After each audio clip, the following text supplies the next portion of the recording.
ये 700 वर्ष पहले की घटना है, 550-700 वर्ष में नदिया बंगाल, हरिनाम लेने पर कोड़े मारे जाते थे, आप नहीं ले सकते।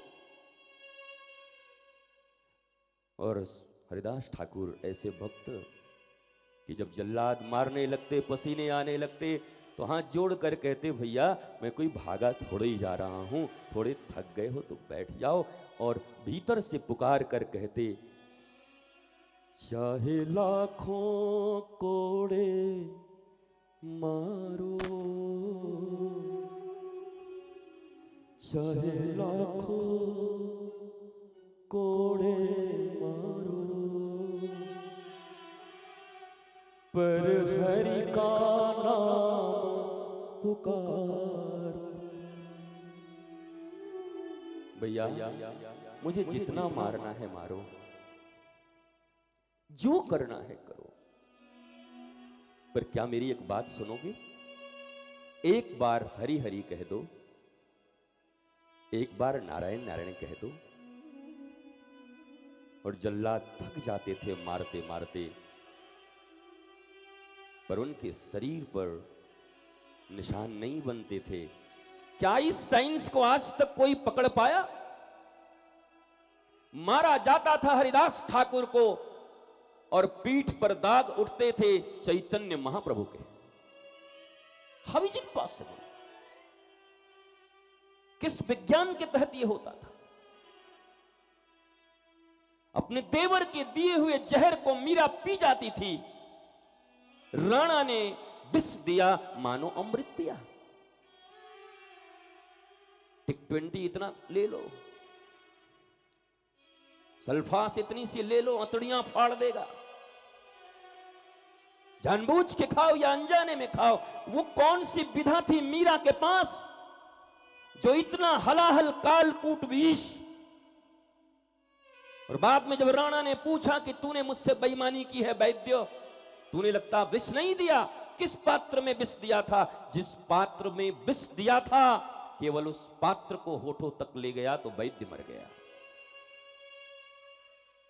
पर मीरा को कुछ नहीं होता। महलों में पली, बन के जोगन चली, मीरा रानी दीवानी कहलाने लगी। आप उस सनातन संस्कृति के वाहक हैं, अपनी संस्कृति मत भूलो। इस संसार में कोई देश या कोई समाज गुलाम तभी हुआ है जब उसके संस्कृति को मिटा दिया गया है। संस्कृति के रहते रहते तक किसी को गुलाम नहीं बनाया जा सकता। अफसोस है 15 अगस्त 1947 को भारत देश को स्वतंत्रता तो मिल गई शरीर की, पर मानसिक गुलामी से अभी तक कोई स्वतंत्रता नहीं मिली।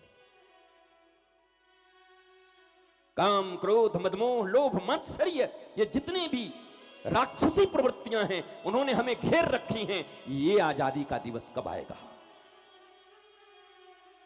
ये मानसिक आजादी का दिवस भारतवर्ष में कब आएगा?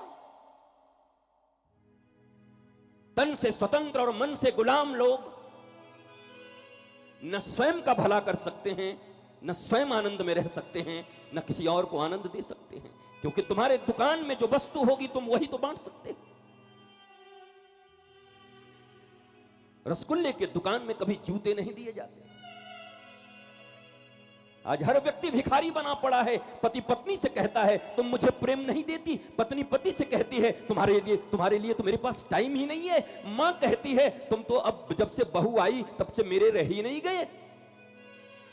पुत्र, पिता, मित्र, समाज के सब लोग एक दूसरे से भिखारियों की तरह हाथ फैला के कह रहे हैं मुझे प्रेम दो, मुझे प्रेम दो, लव दो, लव दो, I want love, nothing else. और बेचैनी है चारों तरफ और सब परेशान हैं, सब मांगते एक दूसरे से, पर जो चीज तुम्हारे पास है ही नहीं वो तुम दे कहां से सकते? क्योंकि तुम्हारे भीतर भरी है कामना, डिजायर्स, मतलब की यारी। जीवन का उद्देश्य ही गलत बना लिया।